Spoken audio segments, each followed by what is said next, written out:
Hello students, कैसे हैं आप लोग। उम्मीद तो मुझे ये है कि आप सब लोग बहुत अच्छे होंगे, बहुत खुश होंगे और कंटिन्यू हमारे साथ जुड़े होंगे। ठीक है। और हमारी जो लाइव क्लासेस चल रही हैं इसमें जल्दी से सब लोग जुड़ जाइए, ताकि आप लोग अपने जो लाइव क्लासेस के अंतर्गत क्या फैसिलिटी है कि आप लोग अपने डाउट डायरेक्ट मुझ तक पहुंचा सकते हैं और मैं यहाँ से लाइव क्लासेस में आपके प्रश्नों का उत्तर दे सकती हूँ। ठीक है। तो जितने भी बच्चे हैं जल्दी से जल्दी हमारे साथ जुड़ जाइए और आपके मित्र या जो भी बंधु बांधव हैं या फिर ऐसे इलाकों में रह रहे हैं लोग जो ग्रामीण क्षेत्रों में हैं, जो दिल्ली या चेन्नई आके चंडीगढ़ जैसी जगहों पे, बड़ी जगहों पे जाकर अपनी प्रिपरेशन नहीं कर सकते हैं, उन लोगों तक, उन एरिया में बैठे अपने दोस्तों तक ये वीडियो जरूर शेयर करें, ताकि वो लोग भी इस बैच का ज्यादा से ज्यादा लुत्फ उठा सके। ठीक है। ये बैच आपको आपकी तैयारी को मजबूत बनाने के लिए बहुत ही महत्वपूर्ण है। ठीक है। और जैसे कि मैंने आपको प्रीवियस क्लासेस में बताया कि एनसीईआरटी कितना महत्वपूर्ण होता है, आपका फाउंडेशन स्ट्रांग होना कितना महत्वपूर्ण होता है, क्योंकि ना सिर्फ कोई पीसीए स्टेट पीसीएस के एग्जाम्स हो, चाहे वनडे एग्जाम्स हो, एज यूपीएससी का ही क्यों ना एग्जाम हो, वहां पे जो बेसिक फंडामेंटल जो बेसिक क्वेश्चंस होते हैं वो एनसीईआरटी से डायरेक्ट उठा के ले लिए जाते हैं। ठीक है। तो अगर आप एनसीईआरटी पढ़ना चाहते हैं तो हमारे कूजेंट लर्निंग ऐप में जाकर आप एनसीईआरटी की बैचेस को भी देख सकते हैं। ठीक है। बहुत ही कम शुल्क या मतलब बहुत ही कम शुल्क पे आपको वो अवेलेबल हो जाती है और वो बहुत हेल्पफुल रहेगी। वहाँ बहुत ज़्यादा डिटेल में हर चीज़ का हमारी जो ये स्पेशल फैकल्टी इन्होंने एक्सप्लेनेशन किया है। ठीक है। तो आइए आज की क्लास शुरू करते हैं। सभी लाइव सेशन में जुड़ चुके हैं। ठीक है। तो जितने भी लोग जुड़ चुके हैं और जो लोग शेष हैं वो लोग जो भी www.cosent.is की वेबसाइट पे भी आप जा सकते हैं। ये कोसेंट लर्निंग ऐप जो कि आप प्ले स्टोर से डाउनलोड कर सकते हैं अगर आप एप्पल का फोन यूज करते हैं, तो आप लोग iOS से भी ये एप्लीकेशन डाउनलोड कर सकते हैं। ठीक है। देख लीजिए कि आप एप्पल यूजर हैं। ठीक है। लेकिन फिर भी आप हमारे साथ जुड़ जाएंगे तो ये तो बहुत ही बड़ी बात हो जाएगी हमारे लिए। ठीक है। क्योंकि आप ही के जैसे स्टूडेंट्स की तो हमें आवश्यकता होती है, सिर्फ आप ही की नहीं कि आप ही लोग ऐसे हैं जो हमारे साथ जुड़े हैं, आपके साथ साथ वे सभी लोग जो कि एप्पल यूजर ना है वो भी हमारे साथ जुड़ जाए। ठीक है। चलिए तो आज की क्लास शुरू करते हैं। सभी लोग जुड़ चुके हैं, जितने भी लोग, पूजा, नेहा, भरत। ठीक है। तो जो भी लोग हमारे साथ जुड़े हैं सबको मेरी तरफ से एग्जाम के लिए पहले तो तैयारी करने के लिए और मेहनत करने के लिए, लगातार हमारे साथ बने रहने के लिए बहुत बहुत शुक्रिया। ठीक है। तो आज का जो पहला प्रश्न है वो है, इसका उत्तर कमेंट कीजिएगा। ठीक है। भारत में प्रथम कृषि विश्वविद्यालय की स्थापना हुई थी। तो हमारा जो पहला ऑप्शन नंबर ए है वो है पंतनगर में, ऑप्शन नंबर बी है जबलपुर में, सॉरी ऑप्शन नंबर बी है लुधियाना में, ऑप्शन नंबर सी है जबलपुर में, या और ऑप्शन नंबर डी है कानपुर में। जल्दी से मुझे कमेंट करके उत्तर बताइए कि पहला कृषि विश्वविद्यालय कहाँ पर स्थापित है। ठीक है। अगर मैं पहले कृषि विश्वविद्यालय की बात करूं तो ये आजाद भारत के बाद की पूछ रहा है, लेकिन 1950 के बाद की। ठीक है। लेकिन अगर मैं बात करूं 1950 के पहले की, तो 1950 के पहले 1905 में भी एक कृषि विश्वविद्यालय की स्थापना की गई थी। कहाँ पे? बंगाल में की गई थी। ठीक है। तो ये आजाद भारत के पहले बंगाल में, जो बंगाल के गवर्नर जनरल थे, ठीक है, बंगाल के governor general Andrew Henderson Anderson ने पहले विश्वविद्यालय की स्थापना की थी। और अगर हम आजाद भारत की बात करें 1950 के बाद की, तो 1960 में पहला कृषि विश्वविद्यालय उत्तराखंड में कहां पे स्थापित हुआ था? उत्तराखंड में। गोविंद वल्लभ भाई पंत कृषि विश्वविद्यालय। क्या नाम है? गोविंद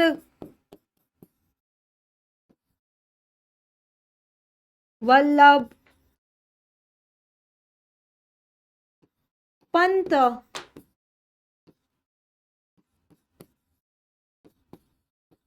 कृषि विश्वविद्यालय।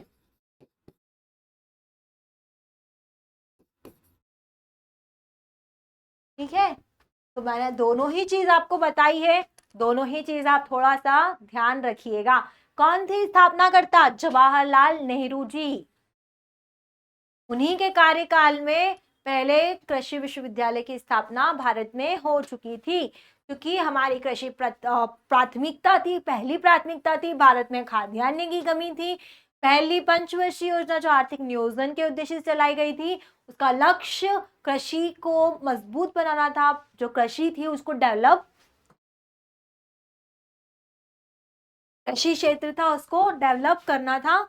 इसीलिए इसी क्षेत्र में सहयोग को आगे बढ़ाने के लिए, कृषि क्षेत्र की उन्नति के लिए कृषि विश्वविद्यालय की स्थापना की गई थी। ठीक है, अगले प्रश्न पे चलते हैं। सभी लोगों के उत्तर आए हैं और बिल्कुल बहुत सही उत्तर कर रहे हैं आप लोग, लगातार इसी तरीके से उत्तर करते रहे। ठीक है, अगले प्रश्न पर चलते हैं। तो निम्नलिखित में से कौन ग्रामीण अर्थव्यवस्था में अंशदान नहीं करता है? ग्रामीण अर्थव्यवस्था,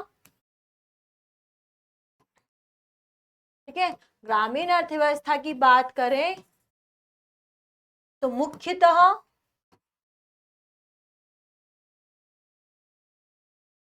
मुख्यतः यह व्यवस्था कृषि आधारित होती है, और इसके अंतर्गत हम लोग कृषि पर भी जो खाद्यान्न होते हैं, ठीक है, उसका उत्पादन करते हैं, जैसे कि गेहूं, चावल, ज्वार, बाजरा, मक्का, ठीक है, तिलहनों का भी करते हैं, तिलहन, ठीक है, तिलहन के अलावा जो भी दालें हो जाती है ना, उनका भी करते हैं। इसी के साथ में हम लोग क्या करते हैं, जो सब्जियां होती हैं, ठीक है, जो सब्जियां होती हैं उसका उत्पादन करते हैं। ठीक है, सब्जियों के साथ साथ हम लोग डेयरी प्रोडक्शन करते हैं। डेयरी प्रोडक्शन में क्या क्या आता है हमारा? दूध, दही, घी, छाछ, ठीक है, पशुपालन भी करते हैं। ठीक है, यहाँ पे हम लोग गाय, भैंस, बैल, भेड़, बकरी, ठीक है, तो ग्रामीण अर्थव्यवस्था जिसके अंतर्गत और इन्हीं से संबंधित जो भी छोटे छोटे उद्योग हो सकते हैं, जैसे कि मधुमक्खी पालक किया जाए तो शहद वगैरह का भी प्रोडक्शन होता है। तो ग्रामीण अर्थव्यवस्था मुख्यतः तो कृषि आधारित होती है, और कृषि से संबंधित और भी प्रोडक्ट, जैसे कि हम लोगों का खाद्यान्न उत्पादन किया सकता है, बागवानी से संबंधित हो सकता है। ठीक है, बागवानी से संबंधित हो सकता है, जैसे कि यहाँ पे हम लोग यहाँ पे बागवानी लिख सकते हैं। ठीक है, फूल, फल, ठीक है, तो ये सारी वो चीजें हैं जो नॉर्मली आप लोगों को अगर पता हो तो ग्रामीण क्षेत्रों में उत्पादित की जाती है। ठीक है, अब बताइए, अगर ये चीजें हैं तो आप अच्छे से समझ पाएंगे कि हम लोग पशुपालन जो करते हैं, ऑप्शन नंबर ए, इसका उत्तर करिए जल्दी से, क्या आएगा? और अगर मैं ग्रामीण क्षेत्रों की बात करूं तो यहाँ बहुत ज्यादा उपकरणों की आवश्यकता भी नहीं पड़ती है। ठीक है, ग्रामीण क्षेत्रों में जो मुख्यतः भारत है, ठीक है, अगर अमेरिका होता तो हो सकता है हेलीकॉप्टर की जरूरत पड़ जाए। ठीक है, उस कृषि सिंचाई के लिए वो लोग हेलीकॉप्टरों का यूज कर ले, पेस्टिसाइड्स के लिए बड़ी बड़ी मशीनों यंत्रों का इस्तेमाल कर ले, लेकिन चूंकि भारत है, यहाँ पे जो कृषि होती है छोटे स्तर पर की जाती है, बहुत ज्यादा सहकारी कृषि नहीं की जाती है, पर्टिकुलरली परिवारवाद के चलते जमीन होती है उनके बहुत छोटे छोटे टुकड़ों में हिस्से पाती होते जा रहे हैं। तो मुख्यतः यहाँ पे पारंपरिक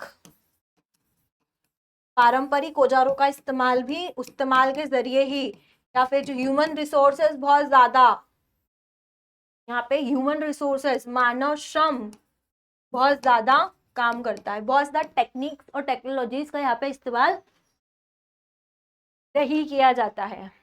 ठीक है, तो ग्रामीण अर्थव्यवस्था में अंशदान कौन नहीं देता है? तो हमारा पशुपालन तो ग्रामीण अर्थव्यवस्था में अंशदान देगा, क्योंकि कहीं ना कहीं जो बैल होते हैं, या फिर ये कहूँ कि जो भैंसें होती है, उनका इस्तेमाल करके कई बार अभी भी खेतों में उनका इस्तेमाल किया जाता है। ठीक है, कुटीर उद्योग का मतलब होता है छोटे उद्योग, गृह उद्योग, या ऐसे उद्योग जैसे कि अभी भी चरखा चलाया जाता है गाँव में, ठीक है। जो डेयरी उद्योग हो गया है, इसी से बहुत ज़्यादा प्रोडक्शन करने की कोशिश की जाती है। ठीक है, अचार वगैरह, पापड़ वगैरह बनाए जाते हैं, तो गृह उद्योग तो चलते हैं। ठीक है। अच्छे उपकरणों की उपलब्धता, निजी उधार देने का प्रचलन क्या है? ग्रामीण अर्थव्यवस्था में अच्छे उपकरण की उपलब्धता होगी तो बहुत ज्यादा प्रोडक्शन कर लेंगे। लेकिन ये बताइए कि क्या निजी उधार देने का जो प्रचलन है, ठीक है, आप अपने दोस्त को लोन दे दें, आप अपने दोस्त को पैसा दे दें, आपके दोस्त को जरूरत है, आपसे आके बोले भाई मुझे पैसा दे दे, आप दे देते हैं। ठीक है। इसके अलावा आपके किसी रिश्तेदार को जरूरत है, ठीक है, चाहे झूठ बोल के इसे आपसे पैसा लेना चाह रहा है, आप मदद कर देते हैं। ठीक है। या फिर और भी आपके जानने वाले हैं जो आपसे कहते हैं यार कि काम करने वाले हैं जिनको जरूरत होती है, आप दे देते हैं। तो ये सारी चीजें क्या अर्थव्यवस्था में योगदान करेगी? क्या आपने गवर्नमेंट से पूछ के पैसा दिया है, या आपने दिया है तो आप वो टैक्स भी पे कर रहा है? कुछ भी नहीं। ना वो टैक्स पे करेगा, ना वो श्रम आपको हेल्प करेगा। कई बार धोखाधड़ी करता है, कई बार आपसे लेन देन चलती रहती है। तो कुल मिला के जो निजी धन होता है वो किसी भी अर्थव्यवस्था, चाहे ग्रामीण हो चाहे शहरी हो, कहीं भी योगदान नहीं करता है। ठीक है। जो लोगों ने उत्तर दिए हैं वो बिल्कुल सही है। अगले प्रश्न की ओर चलते हैं, आप सब लोग एक्टिव बने रहे। ठीक है। तो अगला प्रश्न आपके सामने डिस्प्ले पे शो हो चुका है। तो अगले प्रश्न का जो पहला ऑप्शन है, नाबार्ड की स्थापना। दूसरा है, जो पॉइंट्स दिए हुए हैं इनको हमको क्या करना है, बताना है कि सबसे पहले किसकी स्थापना हुई है। दूसरा है स्वयं सहायता समूह या बैंक लिंकेज कार्यक्रम। ऑप्शन नंबर सी है किसान क्रेडिट कार्ड योजना। ऑप्शन नंबर 4 है क्षेत्रीय ग्रामीण बैंक की स्थापना। बताइए किसकी स्थापना कब हुई है?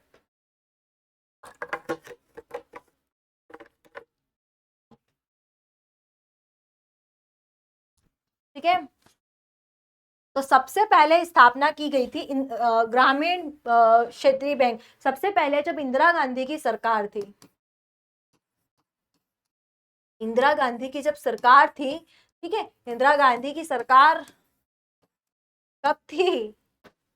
कब थी इंदिरा गांधी जी की सरकार? बताइए जरा। ठीक है। किसकी स्थापना की थी? तब नरसिम्हन राव ने। किसकी स्थापना करने की बात की थी? क्षेत्रीय ग्रामीण बैंकों की स्थापना करने की बात की थी। किसकी स्थापना करने की बात की थी? क्षेत्रीय ग्रामीण बैंकों की स्थापना करने की बात की थी। ठीक है। क्षेत्रीय ग्रामीण बैंकों की स्थापना क्यों की जा रही थी? क्षेत्रीय ग्रामीण बैंकों की स्थापना, जो कृषि क्षेत्र है, ठीक है, जो हमारा ग्रामीण क्षेत्र है, उसको आर्थिक वित्तीय सहायता करना, आर्थिक वित्तीय सहायता करने के उद्देश्य से, ताकि जो ग्रामीण अर्थव्यवस्था है वो एक गतिशील अर्थव्यवस्था के अंतर्गत शामिल हो पाए, ताकि जो ग्रामीण अर्थव्यवस्था है वो क्या हो पाए? गतिशील हो पाए।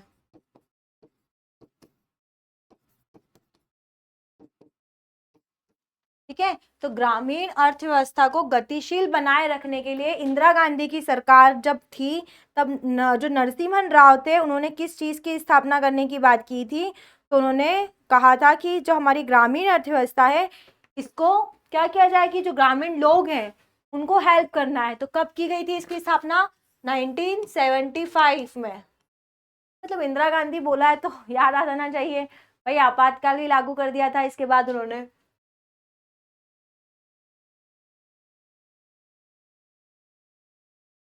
उसके बाद में उसके बाद में किसकी स्थापना की गई थी? तो इसके बाद में नाबार्ड की स्थापना की गई थी। ठीक है। नाबार्ड की स्थापना ग्रामीण क्षेत्रों में वित्तीय सहायता उपलब्ध कराने के लिए। ठीक है।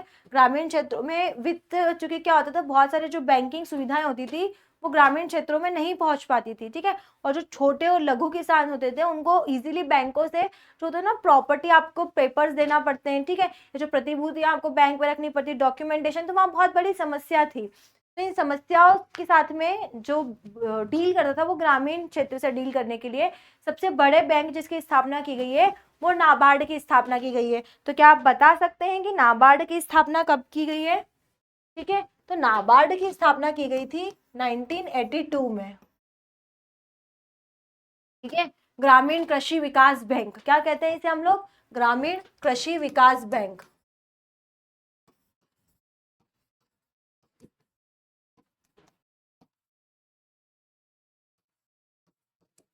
ठीक है, जो हमारा ग्रामीण क्षेत्र है उसे किसके अंतर्गत, कृषि अर्थव्यवस्था के अंतर्गत, जो हमारे भी ग्रामीण क्षेत्र है, ठीक है, उनको कृषि अर्थव्यवस्था के अंतर्गत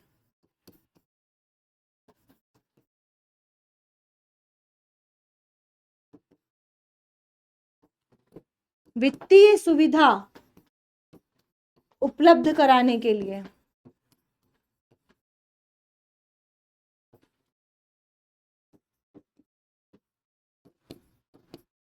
ठीक है, वित्तीय सुविधा उपलब्ध कराने के लिए नाबार्ड की स्थापना जो है वो की गई थी। ठीक है, इसे भी अगर आपको डिटेल में और ज्यादा पढ़ना है तो आप एनसीईआरटी की बैचेस में जो बैंकिंग क्लास 12 अगर आप क्लास 12 का जो मुद्रा एवं बैंकिंग चैप्टर नंबर 2 खोलेंगे, ठीक है, तो आपको सारी चीजें बहुत डिटेल में मिलेगी। ठीक है, तो यहाँ से उसके बाद में 1982 में इसकी स्थापना की गई थी।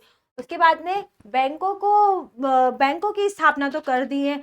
अब यह भाई बैंकों से हटके अगर देखा जाए तो बाकी लोग क्या रोजगार नहीं करते, तो बाकी लोगों के लिए क्या सुविधा है, तो उसके बाद भी किसकी स्थापना की गई, तो स्वयं सहायता समूह की स्थापना की गई। किसकी स्थापना की गई, तो स्वयं सहायता समूह की स्थापना की गई थी 1982 के बाद में। ठीक है, तो स्वयं सहायता समूह की स्थापना 1992 में की गई थी। कब की गई थी, 1992 में की गई थी। ठीक है, उसके बाद में केसीसी की स्थापना 1998 में की गई थी। ठीक है, यहाँ से हम बना सकते हैं कि किसकी स्थापना कब की गई थी। सबसे पहले क्या आएगा, 1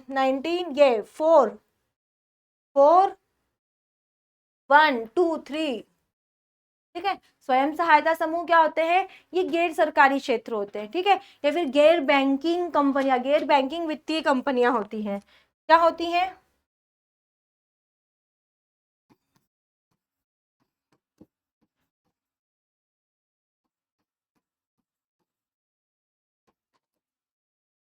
गैर बैंकिंग वित्तीय कंपनियां या फिर सहायता समूह भी कह सकते हैं। ठीक है, जो गैर कृषि क्षेत्रों में,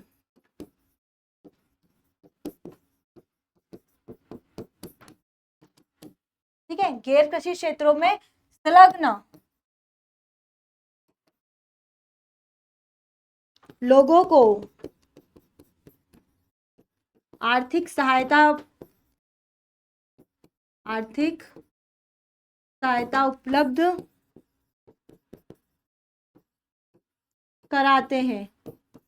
इसी के अंतर्गत वर्तमान में एमएसएमई सेक्टर कार्य करता है। सॉरी, एमएसएमई सेक्टर, लघु एवं कुटीर उद्योग, लघु एवं क्या करता है ये, लघु एवं कुटीर उद्योगों को ऋण उपलब्ध कराना।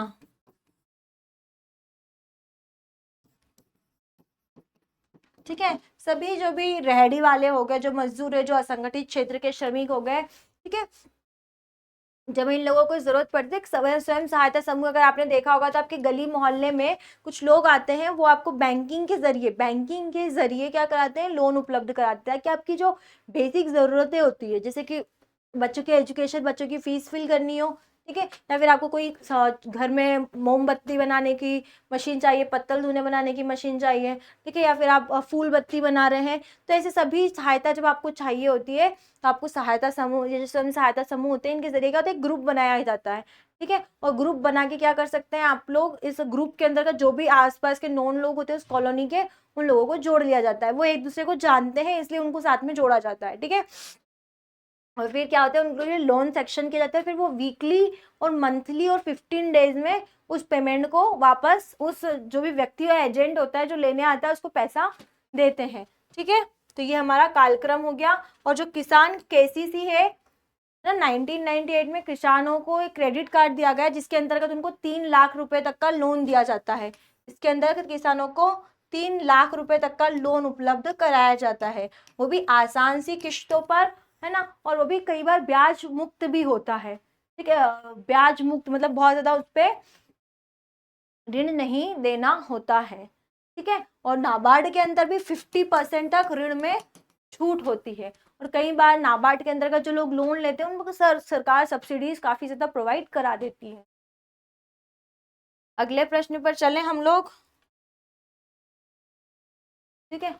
अगला प्रश्न है, भारतमाला परियोजना से भारत का निम्न में से कौन सा इंफ्रास्ट्रक्चर क्षेत्र संबंधित है?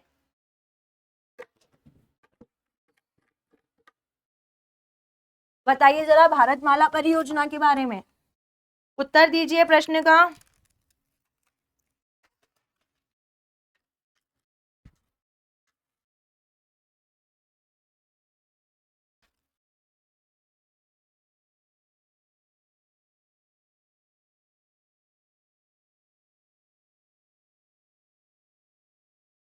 अगर हम भारतमाला परियोजना की बात करें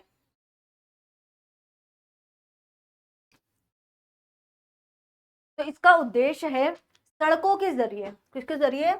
सड़कों के जरिए भारत के हर राज्य को जोड़ना है,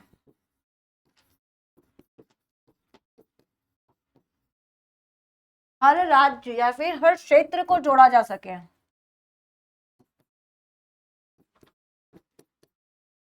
हर क्षेत्र को जोड़ा जा सके, ठीक है। इसके लिए क्या किया गया है? दिल्ली, दिल्ली टू कोलकाता,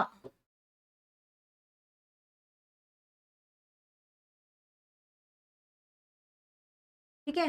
ये दिल्ली टू, यहाँ पे ये कोलकाता है, आप एज्यूम कर लीजिए यहाँ पे कोलकाता है, ठीक है। और फिर कोलकाता से चेन्नई, चेन्नई से मुंबई, और फिर दोबारा मुंबई से दिल्ली। इस प्रकार से स्वर्णिम चतुर्भुज जो योजना है,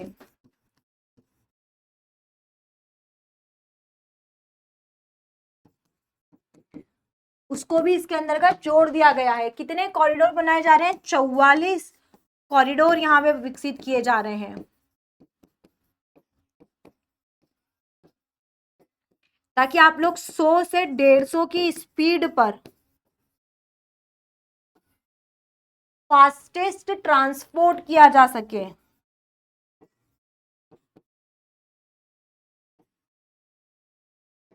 फास्टेस्ट ट्रांसपोर्ट किया जाएगा, इजी वे में कन्वीनियंट इसको बनाया जा सके। सड़क एवं परिवहन मंत्रालय के अंतर्गत आता है। कौन है सड़क एवं परिवहन मंत्री? सड़क एवं परिवहन मंत्रालय के अंतर्गत आता है। और कौन है हमारे कौन है हमारे परिवहन मंत्री? नितिन गडकरी जी।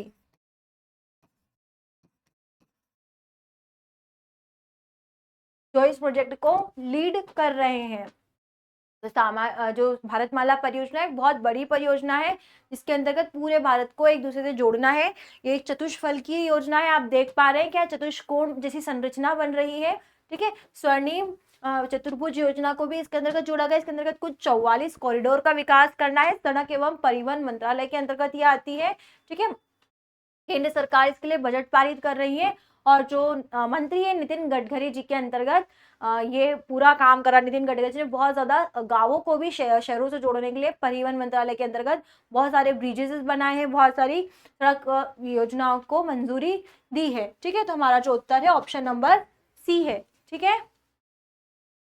अब इसके बाद जिन भी लोगों ने उत्तर दिए हैं बहुत बढ़िया उत्तर आ रहे हैं मुझे, ठीक है। अगले प्रश्न पर चलें। तो अगले प्रश्न की अगर हम बात करें तो हमारा अगला प्रश्न है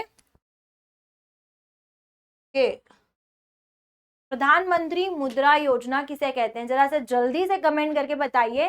प्रधानमंत्री मुद्रा योजना के अंतर्गत कब शुरू हुई थी? तो मैं बता देती हूँ कि ये योजना 2015 में शुरू की गई थी, ठीक है। अब बताइए, लघु उद्यमियों को औपचारिक वित्तीय प्रणाली के अंतर्गत लाना, निर्धन कृषकों को विशेष फसलों की कृषि के लिए ऋण उपलब्ध कराना, ठीक है, या फिर ये कह रहा है कि वृद्ध एवं निसहाय लोगों को पेंशन देना, ये ऑप्शन नंबर डी, कौशल विकास एवं रोजगार सृजन में लगे स्वयंसेवी संगठनों का निधियन यानी कि फंडिंग करना। क्या है मुद्रा योजना का उद्देश्य? प्रधानमंत्री मुद्रा योजना का उद्देश्य जल्दी से कमेंट करके बताइए। 8 अप्रैल 2015 को ये योजना शुरू हो गई थी।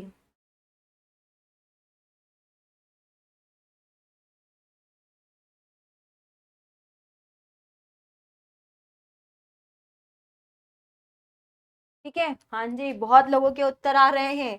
ठीक है, तो ये 8 अप्रैल 2015 को योजना थी, वो शुरू हो गई थी। एमएसएमई सेक्टर के अंतर्गत इस योजना को शुरू किया गया है, या फिर एमएसएमई को इससे जोड़ दिया गया है। ठीक है, यहाँ पे जो ऋण होते हैं वो जैसे कि गैर कृषि कार्यों में लगे, गैर कृषि क्षेत्रों में, ठीक है, जो गैर कॉरपोरेट क्षेत्र है,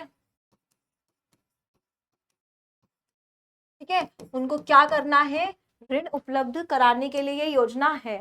ठीक है, अधिकतम 10 लाख रुपए तक का ऋण ये लोग प्रोवाइड करते हैं, सीधे बैंक खातों में जाता है। जितने भी रेहड़ी लोग होते हैं उनको सहायता करने के लिए ये योजना चलाई गई है। शिशु, तरुण और किशोर 3 स्तर पर, शिशु, तरुण और किशोर 3 स्तरों पर,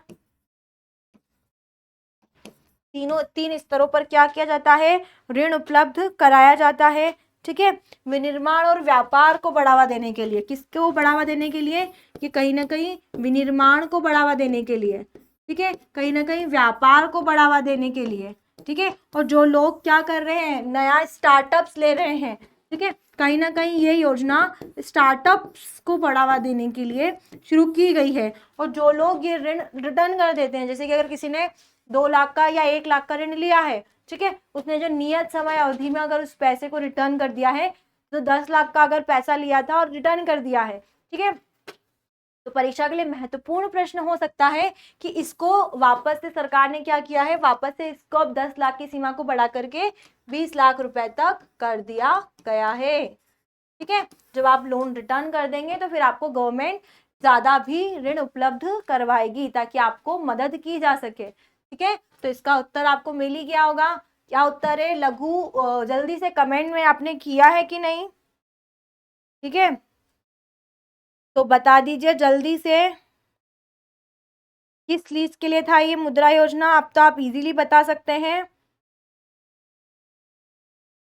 ठीक है, क्या है, क्या ये डी सही है, सी, बी, ए? तो इसका उत्तर सीधे से, अगर ये एमएसएमई सेक्टर के लिए है, अगर ये एमएसएमई सेक्टर के लिए है, अगर ये विनिर्माण व्यापार के लिए है, तरुण और शिशु किशोर स्तर पे दिया जा रहा है, मतलब सीधे से ये लघु उद्यमी, जो गृह उद्यमी होते हैं, कुटीर उद्यमी होते हैं, जो छोटे स्तर पर व्यापार करते हैं, उनके लिए ये ऋण योजना लाई गई है।